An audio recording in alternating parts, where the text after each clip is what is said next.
go hunting sometimes. I own a little piece of land in the Appalachian Mountains of North Carolina. Well, by little, I mean around 300 acres. I inherited this land from my great-aunt Joanne. She used to tell me stories about the weird, almost paranormal phenomenons that go on up here. She's told me stories of beings made of soft light rising from the trees at night, or tall gray beings walking in packs aimlessly through the forest. There was no end to her stories. Of course, I didn't believe any of them, but found them oddly interesting in their own way. After she passed and I inherited the land from her, I decided to live up there for a while. With the small fortune she left me, I could live up there comfortably, while occasionally going into town for groceries. The first few weeks of living up there were nice. I'd have a daily routine of getting up extremely early to hunt. Now, hunting is a sacred tradition for me. After my father took me out hunting my first few times, he gave me a list he had received from his dad regarding rules our family needs to follow while hunting. Number 1, respect the forest. Number 2, never kill for sport. Number 3, know what's behind your target before you shoot. Number 4, if the forest goes quiet, run. Now, I never understood what the last rule meant, and neither did my dad, but I didn't let that discourage me from hunting. After a couple of months, animals started to get less frequent, like they knew I was the new apex predator of that area. The next couple times I went hunting, I didn't see anything. I mean anything. I heard the same old cicadas, grasshoppers, or the occasional mating calls from bucks or does, but never saw a thing. I gave up on hunting for a while. I just chalked it up to me hunting too much. Weeks went by and winter rolled in, and so did the snow. I usually love the snow, but this was different.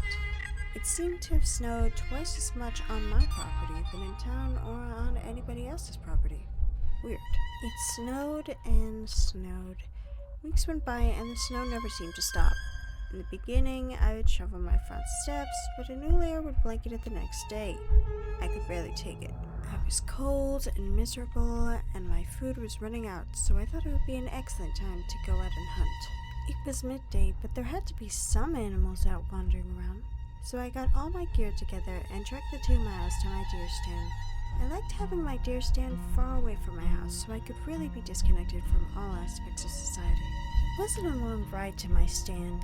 I'd usually park my vehicles a little ways from it, so I didn't scare off any animals in the area. When I got to my deer stand, it was covered in snow. It took a while to clear the snow off of it, but I got there in the end. I waited for a while. I waited and waited.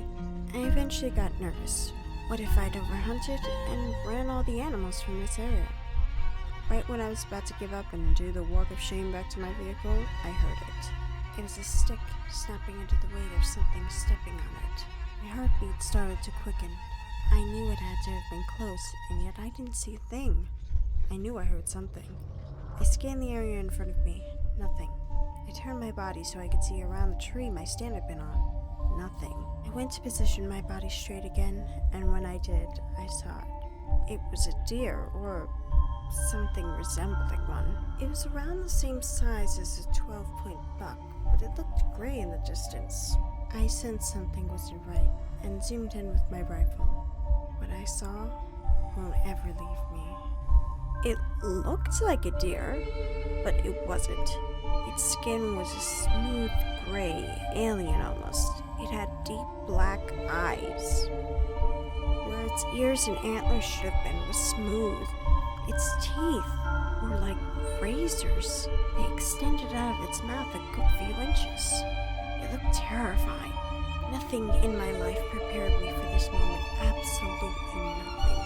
My heart felt like it would beat out of my chest. My breathing was alternating between constant and erratic. My hands started to shake, and I had difficulty keeping my sight on that thing.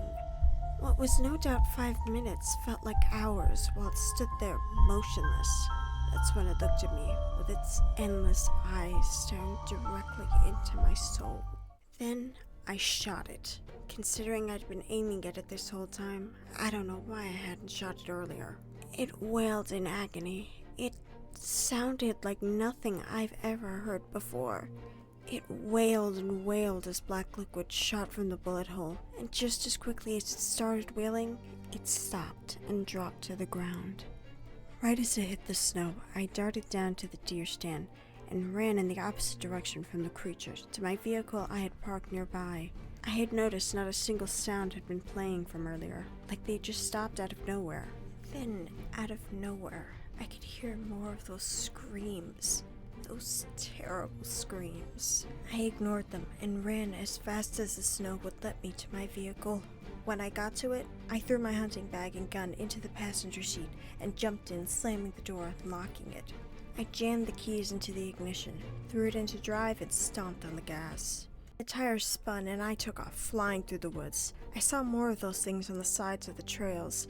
They didn't all look like deer. Some looked like squirrels and raccoons, but they all had the same gray skin and smooth bodies. I got home and saw more of them surrounding the tree line to my house. I turned off my vehicle and bolted to the door of my house, their wails getting louder and louder. I burst through the door and slammed it shut. I thought it was over and turned around to slump down the door. It wasn't over, though. Those things started to crash into my house. It sounded like mini explosions going off each time one of the big ones would run into the side of the house. They did this for hours and hours. I felt as if the house would come down any second, but this old wooden house stood strong. They wouldn't stop running into it, though. They stopped after around 2 hours of non-stop crashing into the sides of my home. I didn't dare go outside for a while. 3 days, in fact. I tried to make sense of what those things were, but I have no idea. I have no idea anymore. I don't know if they're still there. I'm too scared to check. Please help me.